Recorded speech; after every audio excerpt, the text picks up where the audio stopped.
बेटी बचाओ बेटी पढ़ाओ, जी हाँ, सरकार का ये नारा है, लेकिन हमारे समाज में लड़कियों का जो शोषण होता है वो आए दिन हम सोशल मीडिया, पेपर और न्यूज़ चैनलों के माध्यम से देखते रहते हैं और सुनते रहते हैं। आज हमारे साथ एक खास मुद्दे पर बात करने के लिए एडवोकेट ऋचा पांडे जी मौजूद हैं, क्योंकि महिलाओं के ऊपर हम यहाँ पर बात करें। ऋचा जी, इंडिया 18 में आपका बहुत बहुत स्वागत है। Thank you. मुद्दा बहुत हॉट है महिलाओं के और गर्ल चाइल्ड के ऊपर। जैसे कि आपने देखा कि अभी यूपी में एक गर्ल चाइल्ड के साथ रेप हुआ। क्या कहेंगे, क्योंकि एक तरफ हम महिलाओं की सशक्तिकरण की बात करते हैं, उनको ऊंचा उठाने की बात करते हैं, महिलाओं की जो स्थिति है वो सुधारने की बात करते हैं, गर्ल चाइल्ड भ्रूण हत्या का विरोध करते हैं, गर्ल चाइल्ड को पढ़ाने की बात करते हैं, लेकिन हालात अगर हम मेट्रो सिटी से बाहर जाएं, हालत वैसे की वैसी है। जैसे आपने कहा, आप जानती हैं कि मैं अधिवक्ता हूँ, मेरे पास बहुत सारे केस आते हैं लड़कियों को लेके भी, और तरह तरह के क्रिमिनल केसेस एंड अदरवाइज। अब आपको ये समझना चाहिए, पहली चीज, सबसे पहली चीज आपको ये समझना चाहिए कि mother is a milestone of the any society. अगर माँ नहीं है तो अस्तित्व नहीं है किसी का। माँ ने ही आप सबको बनाया है, लेकिन इस चीज को लोग नहीं समझते हैं। कहीं ना कहीं इसकी वजह क्या है, जो मेरा पर्सनल मानना ये है, और जो एक सर्वे से ही पता चलता है कि अनएजुकेशन, इलिटरेसी, इलिटरेट होने की वजह से व्यक्ति ये नहीं समझ पाता कि सामने वाली लड़की मेरी माँ, मेरी बहन, मेरी दोस्त, मेरी प्रेमिका नहीं। वो सिर्फ उन लड़कियों को एक ऐसी वस्तु देखते हैं कि ये वस्तु है जो कि भोग की वस्तु है, और उन्हें कभी उनकी फीलिंग्स या उनकी चॉइस की वही नहीं रह जाती है। इसलिए वो ये सारे क्राइम जो है होते हैं। कहते हैं भ्रूण हत्या मत करो। आप ये तो समझो कि माँ बाप इस चीज पे आए क्यों हैं। क्या एक माँ बाप को अपनी बेटी और बेटी के प्रेम में अंतर हो जाता है? अगर होता है, अगर हम कहते हैं, चलिए हम रूरल एरियाज की बात करते हैं कि अगर अंतर होता है तो क्यों होता है। पहली चीज, माँ बाप ये नहीं सोचते कि हम इनको पढ़ा के अधिकारी बनाएंगे। वो सोचते हैं कि इनको हमें शादी करनी है, हमें शादी करके इनको दूसरे घर भेजना है, तो हम इनको क्यों पढ़ाएं।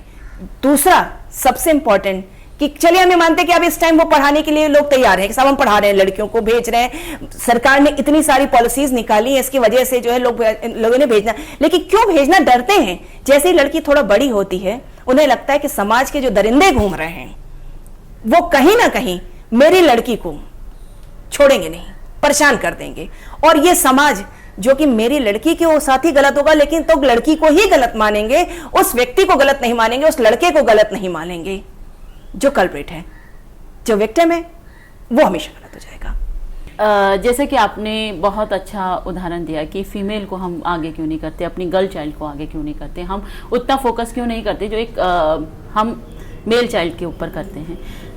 अगर हम आने वाले समय में बात करें, आपको लगता है कि जिस तरीके से सरकार ने एकदम फोकस किया हुआ है गर्ल्स में, लेकिन यूपी, हम उदाहरण के तौर पर यहाँ पर इसलिए बता रहे हैं क्योंकि बहुत सारे केसेस देखने हैं, क्योंकि 2012 की बात करते हैं, हालांकि बहुत लंबा इंतजार हमको उन दरिंदों को फांसी तक पहुंचाने के लिए करना पड़ा, क्योंकि हमारी बात दामिनी के मम्मी पापा से भी हुई थी, क्योंकि काफी लंबा इंतजार उनको करना पड़ा।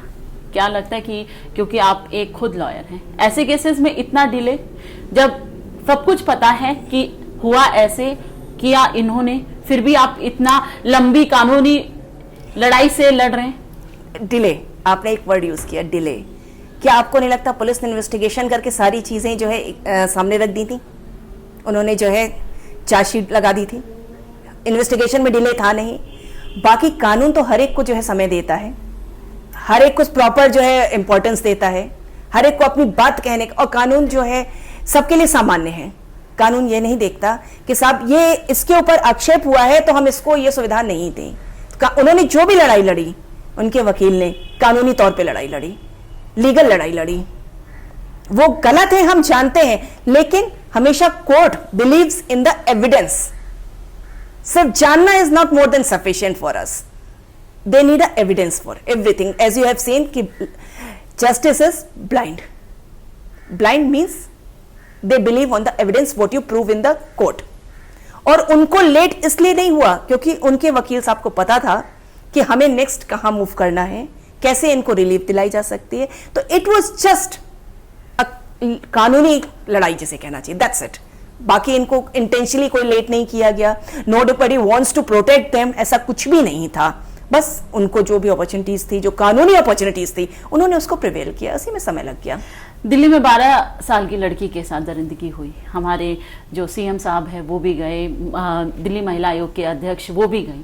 क्या कहेंगे इस मुद्दे पर, क्योंकि आप किस नजरिए से इस पूरे केस को देख रहे हैं? एक्यूज भी पकड़ा गया, एक लॉयर की नजर से हम जानना चाहेंगे इस पूरे केस के बारे में, क्योंकि बहुत हाईलाइटेड केस था और छोटी सी बच्ची दरिंदगी का शिकार। देखिए, जैसे आपने कहा, बच्ची के लिए बहुत सारे ऐसे केसेस हैं जो सामने नहीं आते हैं, बहुत सारे ऐसे केसेस हैं जो सामने आ जाते हैं। सीएम साहब के जाने से या किसी भी पॉलिटिकल बंदे के जाने से कोई फायदा नहीं है अनलेस एंटिल उस बच्ची को रिलीफ मिल रहा है। लेकिन रेप एक ऐसा क्राइम है, it is more heinous than a murder, because इसमें क्या होता है, रेप में आदमी फिजिकली, मेंटली, खाली जो व्यक्ति है वो बच्ची नहीं, उसके साथ उसका पूरा परिवार, उसका पूरा कुनबा सारी जिंदगी के लिए एक तरह से वो हैरेस हो जाता है, मेंटली मर्डर हो जाता है। वो फाइट करते हैं कि हमारे जो है उसको पनिशमेंट मिल जाए जो गुनहगार हैं, लेकिन वो बच्ची उस स्ट्रेस से क्या वो बाहर आ पाएगी? उस टॉर्चर से बाहर आ पाएगी? नहीं आ पाएगी।